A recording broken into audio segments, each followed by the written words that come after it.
আসবো পরবর্তী খবরে। আহমেদাবাদ বিমানবন্দরের কাছে বিজে মেডিকেল কলেজের হোস্টেলে ভেঙে পড়েছিল এয়ার ইন্ডিয়া ড্রিমলাইনার বিমান। বিমানে থাকা 241 জনের মৃত্যু হয়েছে।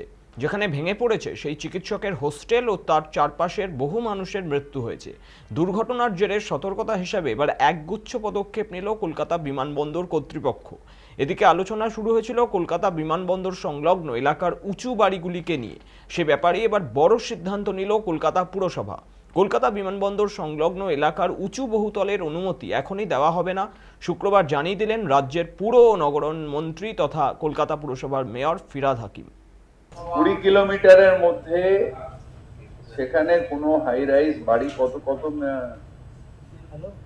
কত একটা দিয়েছে।